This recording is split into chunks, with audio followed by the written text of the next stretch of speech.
Good morning. मैं Ranjit Yadav AMFI registered mutual fund distributor आपका इस वीडियो में स्वागत करता हूं। मैं लोगों के short term, medium term, long term financial goals को अचीव करने में उनकी मदद करता हूं। आज हम जानेंगे कि कैसे इफेक्ट्स ऑफ कंपाउंडिंग की मदद से, कैसे पावर ऑफ कंपाउंडिंग की मदद से आपका जो इन्वेस्टमेंट है वो कितना टाइम्स ग्रो करता है। चलिए देखते हैं effects of compounding over time.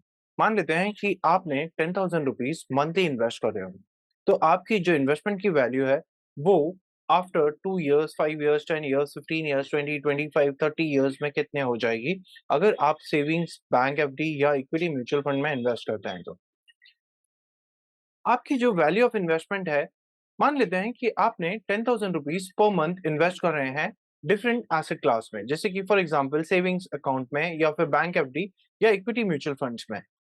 2 to 5 years में आपको इतना वेरिएशंस देखने नहीं मिलेगा, लेकिन जैसे ही आपकी इन्वेस्टमेंट को 10, 15, 20, 25, 30 इयर्स कंप्लीट होते हैं तो आपको यहाँ पर वेरिएशंस देखने मिलेंगे। तो चलिए देखते हैं। आपने 10,000 रुपीज पर मंथ इन्वेस्ट किया, सो 2 इयर्स में आपका जो टोटल इन्वेस्टमेंट है वो 2.4 लैक्स का हो जाएगा। And at a rate of 4%, saving account में at a rate of 4% 2.5 lakh बन के 2.4 लैक्स बनकर 2,50,072 हो जाएगा। At the rate of 6% bank FD में वही 2.4 लाख आपका बनकर 2,55,162 हो जाएगा।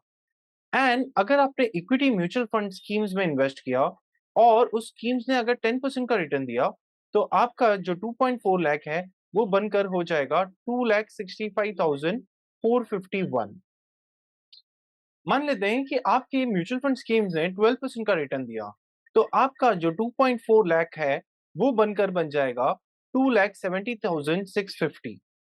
एंड अगर स्कीम्स ने 15% का रिटर्न दिया, तो वही 2.4 लाख बन जाएगा 2,78,515।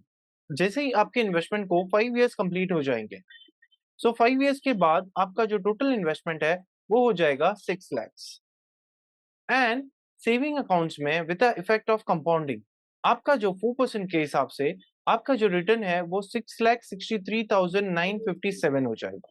बैंक एफडी में एट अ रेट ऑफ 6% आपका जो इन्वेस्टमेंट है वो 6,98,240 हो जाएगा। एंड अगर म्यूचुअल फंड स्कीम्स ने 10% का रिटर्न दिया, तो आपका जो इन्वेस्टमेंट की वैल्यू है वो हो जाएगी 7,71,770। अगर म्यूचुअल फंड स्कीम्स ने 12% का रिटर्न दिया, तो आपकी जो इन्वेस्टमेंट की वैल्यू है वो हो जाएगी 8,11,036। एंड अगर आपको 15% का रिटर्न मिलता है, तो आपकी इन्वेस्टमेंट की वैल्यू हो जाएगी 8,73,421। 10 इयर्स में आपका टोटल इन्वेस्टमेंट हो जाएगा 12 लैक्स। एंड सेविंग अकाउंट्स के 4% से जो आपकी जो 12 लैक्स है उसकी जो वैल्यू बनेगी वो हो जाएगी 14,71,762। एंड बैंक एफडी के 6% के हिसाब से आपका जो इन्वेस्टमेंट की वैल्यू है वो बन जाएगा 16,32,643। अगर म्यूचुअल फंड स्कीम ने 10% का रिटर्न दिया, तो आपकी जो 12 लैक्स का जो इन्वेस्टमेंट है वो बन जाएगा 20,14,576। एंड अगर स्कीम ने 12% का रिटर्न दिया, तो जो आपका जो इन्वेस्टमेंट है उसकी वैल्यू बन जाएगी 22,40,359। एंड अगर म्यूचुअल फंड स्कीम ने 15% का रिटर्न दिया, तो आपका जो 12 लैक्स है वो बन जाएगा 26,30,182। तो यहाँ पर दोस्तों पावर ऑफ कंपाउंडिंग स्टार्ट हो गया है। पावर ऑफ कंपाउंडिंग अपना इफेक्ट दिखाना चालू कर दिया है। सो जैसे जैसे अभी पीरियड बढ़ेगा, आप इन्वेस्टमेंट एंड रिटर्न्स के बीच में गैप ज्यादा देखने मिलेगा। आफ्टर 15 इयर्स आपका जो इन्वेस्टमेंट है वो 18 लैक्स का हो जाएगा। एंड सेविंग्स के 4% रिटर्न से आपकी जो इन्वेस्टमेंट की वैल्यू है वो हो जाएगी 24,54,580। बैंक एफडी के 6% के हिसाब से आपकी इन्वेस्टमेंट की वैल्यू हो जाएगी 28,83,085। एंड अगर म्यूचुअल फंड स्कीम ने 10% का रिटर्न दिया, तो आपकी इन्वेस्टमेंट की वैल्यू हो जाएगी 40,16,212। एंड अगर 12% से रिटर्न मिला, तो आपकी जो इन्वेस्टमेंट की वैल्यू हो जाएगी वो है 47,59,314। अगर म्यूचुअल फंड स्कीम्स ने आपको 15% का रिटर्न दिया, तो आपकी इन्वेस्टमेंट की वैल्यू हो जाएगी 61,63,656।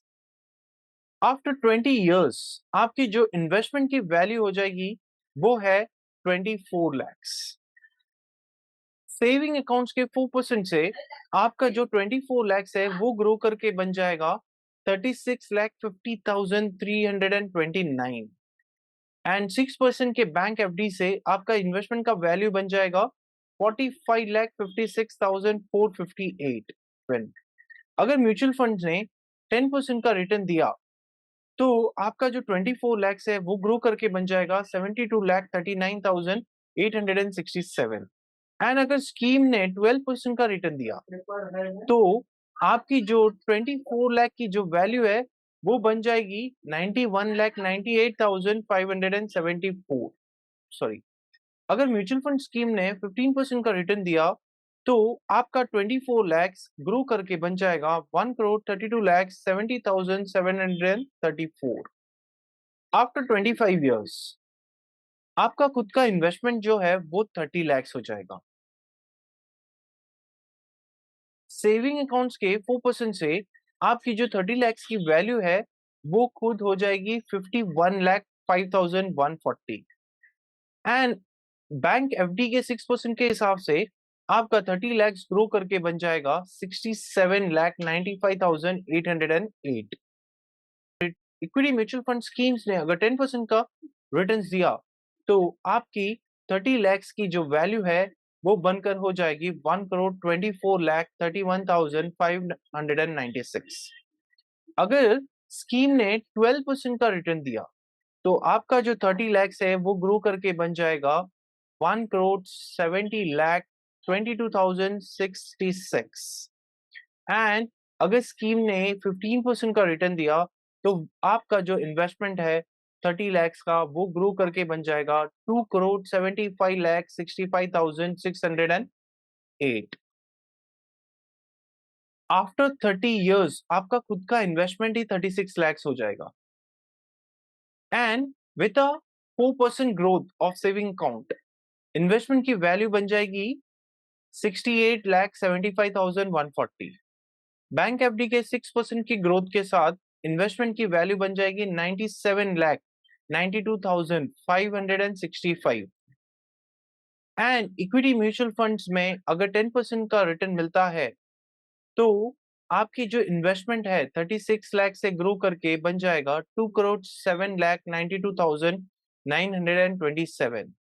अगर स्कीम ने इक्विटी म्यूचुअल फंड की स्कीम ने 12% का रिटर्न दिया तो आपका जो इन्वेस्टमेंट है 36 लाख का वो ग्रो करके बन जाएगा 3,08,09,732 एंड अगर इक्विटी म्यूचुअल फंड ने 15% का रिटर्न दिया तो वो ग्रो करके बन जाएगा 5,63,17,704।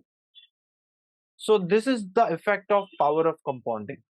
जितना लंबे समय तक आप इन्वेस्ट करेंगे तो उतना ज्यादा आपका वैल्यू वेल्थ क्रिएट होगा। वीडियो अच्छा लगा तो इसे लाइक सब्सक्राइब शेयर जरूर कीजिए। मिलते हैं अगली वीडियो में कुछ नई लर्निंग के साथ। तब तक के लिए stay healthy, stay invested, create wealth. Thank you.